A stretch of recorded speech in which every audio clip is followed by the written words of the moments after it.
नमस्कार आप सभी का इस वीडियो में आज हम लोग बात करेंगे झारखंड एकेडमिक काउंसिल द्वारा आयोजित क्लास 9 एग्जामिनेशन बोर्ड एग्जामिनेशन 2024 के मैथ्स पेपर पर। तो चलिए वीडियो स्टार्ट करते हैं। आज का पहला क्वेश्चन लेते हैं।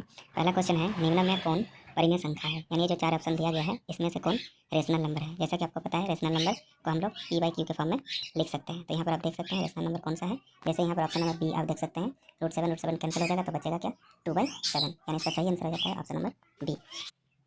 आप देख पा रहे हैं क्वेश्चन नंबर टू क्या है, शून्य क्या है। तो शून्य परिमेय संख्या है, अपरिमेय संख्या है, पूर्ण संख्या है या प्राकृतिक संख्या है। तो शून्य क्या होता है ना, शून्य को हम लोग 0/1 लिख सकते हैं, 0/2 लिख सकते हैं, यानी P/Q के फॉर्म में लिख सकते हैं। इसलिए इसका सही आंसर हो जाएगा ऑप्शन नंबर ए, यानी परिमेय संख्या यानी रेशनल नंबर इसका सही आंसर हो जाएगा। नेक्स्ट है 0.3 के ऊपर बार है बराबर है, यानी 0.3 किसके समान है। 0.3 के ऊपर बार है मतलब 0.333 इस तरह से हम लिख सकते हैं। तो ये किसके समान हो जाएगा ना, आपको पता है कि 0.3 है तो इसको हम लोग x इक्वल टू करके भी बना सकते हैं, या फिर डायरेक्ट ट्रिक्स वाइज बनाना चाहेंगे तो डायरेक्ट लिखेंगे 3/9। तो 3 से 9 होता है, तो इसका आंसर हो जाएगा 1/3, यानी ऑप्शन नंबर ए इसका सही आंसर हो जाता है। नेक्स्ट हम बात करेंगे क्वेश्चन नंबर 4। क्वेश्चन नंबर 4 में कहा गया है 1/√2 का परिमेयकरण है, यानी रेशनलाइज करना है हमें 1/√2 का। तो 1/√2 का रेशनलाइज कैसे करते हैं ना, 1/√2 के साथ न्यूमरेटर और डिनोमिनेटर को √2 से मल्टीप्लाई कर देते हैं। तो 1 × √2 कितना हो जाएगा, √2 हो जाएगा, √2 × √2 कितना हो जाएगा, 2 हो जाएगा। तो इसका सही आंसर हो जाता है option number B. Option number B इसका सही आंसर हो जाता है। नेक्स्ट बात करते हैं क्वेश्चन नंबर 5। क्वेश्चन नंबर 5 में 36 टू द पावर 1/2 का वैल्यू क्या होगा। 36.6 का पावर 2 लिख सकते हैं, फिर से इसका पावर है 1/2, फिर से इसका पावर क्या है 1/2, तो 2 कैंसिल हो जाएगा तो बचेगा 6, तो इसका सही आंसर हो जाएगा ऑप्शन नंबर सी। नेक्स्ट है क्वेश्चन नंबर 6। क्वेश्चन नंबर 6 क्या है ना, 2 + √2 होल इंटू 2 - √2, तो a + b whole into a - b है, तो इसका सही आंसर हो जाएगा a का स्क्वायर माइनस b का स्क्वायर। तो 2 का स्क्वायर हो जाता है 4 और √2 का स्क्वायर हो जाता है 2, 4 - 2 कितना हो जाएगा 2, यानी इसका सही आंसर हो जाएगा ऑप्शन नंबर ए। चलिए बात करते हैं क्वेश्चन नंबर 7।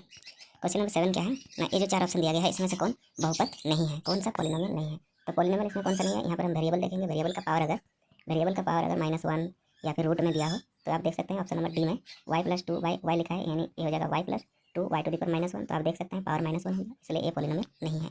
नेक्स्ट क्वेश्चन है क्वेश्चन नंबर 8। तो इसमें आप देख सकते हैं कौन त्रिघाती बहुपद है, यानी क्यूबिक पॉलिनोमियल। तो पावर देखेंगे जिसका 3 है, तो आप देख सकते हैं ऑप्शन नंबर डी में इसका पावर 3 है, इसलिए इसका सही आंसर हो जाता है option number D. Next question है क्वेश्चन नंबर 9। यहाँ पर आप देख सकते हैं जो पॉलिनोमियल दिया गया है 2 + x² + x में x का गुणांक क्या है, तो आप देख सकते हैं x के साथ क्या मल्टीप्लाई किया हुआ है, तो आप देख सकते हैं प्लस लिखा है, कुछ है नहीं, मतलब क्या होगा, इसका सही आंसर हो जाएगा ऑप्शन नंबर बी। नेक्स्ट है क्वेश्चन नंबर 10। क्वेश्चन नंबर 10 क्या है, 2x + 1 का शून्यक है। 2x + 1 का शून्यक कैसे निकालेंगे, 2x + 1 = 0 लिखेंगे। अब हमें x की वैल्यू निकालना है, तो +1 को उस साइड भेज देना है, तो ये हो जाएगा -1, और x के साथ 2 मल्टीप्लाई है तो उस साइड जाएगा तो डिवाइड हो जाएगा, यानी x = हो जाएगा -1/2। तो इसका सही आंसर हो जाता है option number B. Option number B इसका सही आंसर हो जाएगा ऑप्शन नंबर बी। नेक्स्ट है क्वेश्चन नंबर 11। क्वेश्चन नंबर 11 में कहता है कि 3x² + x + 1 को x - 1 से भाग देने पर शेषफल क्या होगा। तो इसमें हम क्या करेंगे, ये जो पॉलिनोमियल दिया गया है इसको अगर x - 1 से डिवाइड करते हैं तो उसका रिमाइंडर क्या होगा। तो रिमाइंडर थ्योरम अप्लाई करते हैं, तो x - 1 है ना, तो हमको क्या करना है, x के प्लेस में +1 पुट कर देना है, तो 3x² है, यानी 1 का स्क्वायर हो जाएगा, प्लस x है 1 होगा, +1, तो 3 1 का स्क्वायर 1 होता है, तो 3 × 1 3, और इधर 1 + 1 2, यानी इसका रिमाइंडर जो होगा 5 होगा, यानी ऑप्शन नंबर सी इसका सही आंसर हो जाता है। नेक्स्ट है क्वेश्चन नंबर 12। क्वेश्चन नंबर 12 में क्या है, निम्न में से कौन 2 चर वाला रैखिक समीकरण है। 2 चर वाला रैखिक समीकरण 2 वेरिएबल होगा, तो आप देख सकते हैं ऑप्शन नंबर डी में 2 वेरिएबल है x और y, इसलिए इसका सही आंसर हो जाता है ऑप्शन नंबर डी। चलिए नेक्स्ट बात करते हैं क्वेश्चन नंबर 13। x - y = 2 का हल है, यानी x - y = 2 में x का वैल्यू क्या है, y का वैल्यू क्या है, ये आप ऑप्शन देख करके बना सकते हैं। अगर x का वैल्यू में 4 पुट करते हैं, y का वैल्यू में 2 पुट करते हैं, तो 4 - 2 होता है, यानी इसका सही आंसर हो जाएगा ऑप्शन नंबर बी। नेक्स्ट है क्वेश्चन नंबर 14। क्वेश्चन नंबर 14 क्या है, 2 चर वाले रैखिक समीकरण के हल क्या होते हैं। तो 2 चर वाला यानी 2 वेरिएबल, अगर कोई लीनियर इक्वेशन में 2 वेरिएबल है तो उसका सोल्यूशन क्या होगा ना, बहुत सारा होगा, यानी इसका सही आंसर हो जाएगा option number C. Option number C इसका सही आंसर हो जाएगा। नेक्स्ट बात करते हैं क्वेश्चन नंबर 15।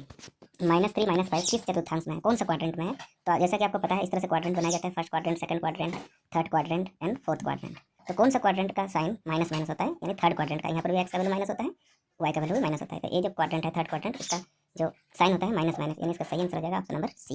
नेक्स्ट है क्वेश्चन नंबर 16। बिंदु सी का निर्देशांक क्या है, कोऑर्डिनेट ऑफ सी। तो आप देख सकते हैं सी में एक्स कोऑर्डिनेट कितना है -5, वाई कोऑर्डिनेट कितना है +2, यानी इसका सही आंसर हो जाएगा -5 + 2, यानी ऑप्शन नंबर ए इसका सही आंसर हो जाएगा। नेक्स्ट है क्वेश्चन नंबर 17। 105 डिग्री का संपूरक कोण क्या है, सप्लीमेंट्री एंगल पूछा है। तो सप्लीमेंट्री एंगल निकालने के लिए हमें क्या करना पड़ेगा ना, 180 डिग्री से माइनस करना पड़ेगा। 180 डिग्री से हम क्या करेंगे, माइनस कर देंगे। 180 डिग्री माइनस 105 डिग्री, दोनों को माइनस करने से क्या आएगा 75 डिग्री, यानी ऑप्शन नंबर डी इसका सही आंसर हो जाता है। नेक्स्ट है क्वेश्चन नंबर 18। क्वेश्चन नंबर 18 क्या कहता है यदि दो कोनों का योग 90 डिग्री हो तो उन कोनों को क्या कहते हैं? यानी अगर दो एंगल का सम 90 डिग्री है तो उसको कम्प्लीमेंट्री एंगल कहते हैं। यानी हिंदी में क्या कहेंगे? कम्प्लीमेंट्री एंगल को पूरक कोण कहते हैं। यानी इसका सही आंसर हो जाएगा ऑप्शन नंबर सी। नेक्स्ट है क्वेश्चन नंबर 19। क्वेश्चन नंबर 19 में ए ओ बी एक स्ट्रेट लाइन है, तो आपको एक्स का वैल्यू निकालना है। तो ये लीनियर पेयर का जो सम होता है वो 180 डिग्री होता है, तो एक्स प्लस 82 डिग्री करेंगे तो क्या होगा? 180 डिग्री होगा। तो एक्स का वैल्यू क्या हो जाएगा ना, 180 डिग्री से 82 को माइनस करेंगे तो हमको कितना मिलेगा? 180 से अगर 82 को माइनस कर देंगे तो 98 हमको मिलेगा। यानी ऑप्शन नंबर ए इसका सही आंसर हो जाएगा।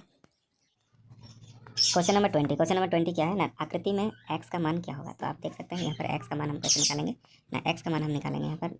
ये जो एक्स है यह एक्सटर्नल एंगल है, एक ट्रायंगल का एक्सटीरियर एंगल प्रॉपर्टी इसमें हम लोग यूज करेंगे। इसमें क्या होता है ना, एक्स जो होता है इंटीरियर अपोजिट एंगल्स के सम के समान होता है। यानी 20 और 80 ये दोनों को हम ऐड कर देंगे तो कितना होगा? 100 डिग्री हो जाएगा। तो एक्स का वैल्यू कितना डिग्री हो जाएगा? 100 डिग्री हो जाएगा। यानी ऑप्शन नंबर सी इसका सही आंसर हो जाएगा। नेक्स्ट है क्वेश्चन नंबर 21। इसमें पूछा कि त्रिभुज के तीनों कोनों का योग क्या होगा? त्रिभुज के तीनों कोनों का योग होता है 180 डिग्री। यानी ऑप्शन नंबर बी इसका सही आंसर हो जाएगा। नेक्स्ट है क्वेश्चन नंबर 22। निम्नलिखित में से कौन त्रिभुजों की सर्वांग समता की कसौटी नहीं है? कौन सा नहीं है? कंग्रुएंट क्राइटेरियन कौन सा नहीं है? तो आप एस एस सुना है, लेकिन एस आप नहीं सुना है, तो ए उसका सही आंसर हो जाएगा। नेक्स्ट है क्वेश्चन नंबर 23 में कहा गया है कि A equal to P, B equal to Q, A B equal to P Q हो तो कौन सा सही है? तो आप देख सकते हैं यहाँ पर ऑप्शन नंबर ए में ए पी के साथ समान है, बी क्यू के साथ समान है और ए बी पी क्यू के साथ समान है, तो इसका सही आंसर हो जाएगा ऑप्शन नंबर ए। नेक्स्ट है क्वेश्चन नंबर 24। क्वेश्चन नंबर 24 में बताया गया है कि एक चतुर्भुज के तीनों कोनों का मान दिया गया है 110 डिग्री, 82 डिग्री, 68 यानी 68 डिग्री है। तो चौथे कोण की माप क्या होगा? तो हम क्या करेंगे? सभी को ऐड कर देंगे। तो आप देख सकते हैं अगर ऐड करते हैं तीनों को तो 8 और 2 10 और 0 10 का 0 हो गया, कैरी 1 6 और 1 7 और 8 15 15 और 1 16 हो गया, कैरी 1 और इधर है 1 260 हो गया। तो 260 हो गया तो हमको क्या करना है? 360 से माइनस कर देना है। तो 360 माइनस 260 करने से कितना होगा? 100 डिग्री। यानी इसका सही आंसर हो जाएगा ऑप्शन नंबर ए।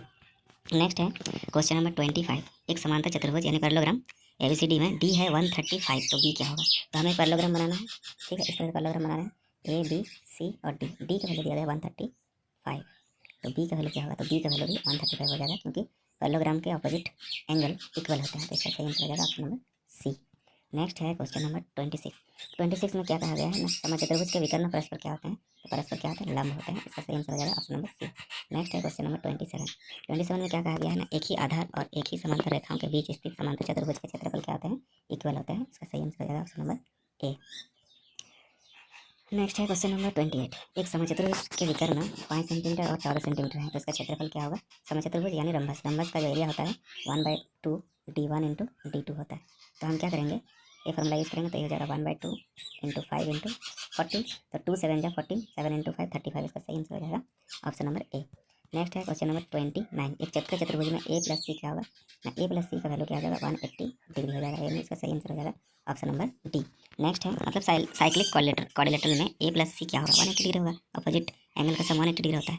नेक्स्ट है वृत्त की सबसे बड़ी जीवा को क्या कहते हैं? वृत्त की सबसे बड़ी जीवा को व्यास कहते हैं, यानी डायमीटर कहते हैं। ठीक है, यहाँ पर अंग्रेजी में लिखा है longest chord of a circle is diameter. Next है क्वेश्चन नंबर 31। क्वेश्चन नंबर 31 में क्या कहा गया कि ये जो 4 एंगल दिया गया है, इसको हम रूलर और कंपास की सहायता से नहीं बना सकते, तो इसका सही आंसर हो जाएगा 40 डिग्री, बाकी सबको हम लोग बना सकते हैं। नेक्स्ट है 32। हीरोन का सूत्र क्या है? हीरोन का सूत्र क्या होता है? √S into S minus A S minus B S minus C. ठीक है, नेक्स्ट क्वेश्चन है क्वेश्चन नंबर 33। क्वेश्चन नंबर 33 में कहा गया है कि एक त्रिभुज की भुजाएं दिया गया है, हमें उसका परिमाप निकालना है। तो परिमाप क्या होता है? सम ऑफ 3 साइड, ये सभी को ऐड करते हैं तो 2 0 2 ऐड करने से आता है 4, फिर 2 2 4 और 2 6 हो जाएगा, और 1 और 1 2 264। ठीक है, त्रिभुज का परिमाप क्या हो जाएगा? 264, इसका सही आंसर हो जाएगा ऑप्शन नंबर सी। नेक्स्ट है क्वेश्चन नंबर 34। एक समबाहु त्रिभुज का परिमाप दिया गया, इसकी भुजा की लंबाई क्या है? तो समबाहु त्रिभुज यानी इक्विलेटरल ट्रायंगल, तो इक्विलेटरल ट्रायंगल का परिमाप क्या होता है? 3 इंटू साइड, और यही चीज़ क्या दिया गया है? 60 डिग्री, तो इक्वल टू 60 डिग्री लिखते हैं। तो साइड अगर हम निकालेंगे तो क्या होगा? 3 जो है डिवाइड हो जाएगा इसके साथ, तो 3 कितना में 60 होता है? 20 में, तो इसका सही आंसर हो जाएगा ऑप्शन नंबर बी, यानी 20 सेंटीमीटर। नेक्स्ट है क्वेश्चन नंबर 35। यदि एक घन का कुल पृष्ठ क्षेत्रफल यानी एक क्यूब का टोटल सरफेस एरिया दिया गया है, तो टोटल सरफेस एरिया का फॉर्मूला होता है 6a²। 6a² दिया गया है 96, तो a² क्या होगा ना, 6 से डिवाइड हो जाएगा, 6 1 जा 6 36 हो जाएगा, 6 3 जा 6, यानी a² इक्वल टू 16। तो a का वैल्यू क्या हो जाएगा? 4, 4 इंटू 4 16 होता है, यानी इसका हमको क्या मिल गया? साइड मिल गया 4 सेंटीमीटर। हमें निकालना है उसका वॉल्यूम, वॉल्यूम का फॉर्मूला होता है a³ यानी 4 को 3 टाइम्स मल्टीप्लाई करना होता है। 4 इंटू 4 इंटू 4, तो 4 इंटू 4 16, 16 इंटू 4 64। इसका सही आंसर हो जाएगा ऑप्शन नंबर सी। नेक्स्ट है क्वेश्चन नंबर 36। 36 में कहा गया है कि एक बेलन की त्रिज्या यानी सिलेंडर का रेडियस दिया गया है r, हाइट दिया गया है h, तो उसका वक्र पृष्ठ क्षेत्रफल यानी कर्व सरफेस एरिया क्या होगा। ना उसका फॉर्मूला होता है 2 पाई RH। नेक्स्ट है क्वेश्चन नंबर 37। क्वेश्चन नंबर 37 में है एक शंकु की ऊंचाई h है, शंकु मतलब कोण, ऊंचाई कितना है h है, रेडियस है r और त्रिज्या ऊंचाई l है, तो शंकु का आयतन क्या होगा, वॉल्यूम निकालना है। वॉल्यूम ऑफ कोण 1/3 पाई r² h होता है, तो इसका सही आंसर हो जाएगा ऑप्शन नंबर सी, इसका सही आंसर हो जाएगा। नेक्स्ट है क्वेश्चन नंबर 38। यदि अब बात करते हैं क्वेश्चन नंबर 38। इसमें कहा गया है कि किसी अर्धगोला की त्रिज्या r है, तो उसका वक्र पृष्ठ क्षेत्रफल क्या होगा, तो इसका सही आंसर हो जाएगा option number A 2 pi r²। Next है क्वेश्चन नंबर 39। वर्ग अंतराल यानी क्लास इंटरवल 10 to 25 की उच्च सीमा क्या है, तो आप यहाँ पर अपर लिमिट बता सकते हैं कितना है, 25 है, इसका सही आंसर हो जाएगा 25। नेक्स्ट है क्वेश्चन नंबर 40। यदि एक सिक्के को एक बार उछाला जाता है तो जीत आने की क्या प्रोबेबिलिटी है, यानी जब एक कॉइन को हम टॉस करते हैं एक बार तो हेड आने की प्रोबेबिलिटी क्या है, तो इसका सही आंसर हो जाएगा 1/2। Thank you.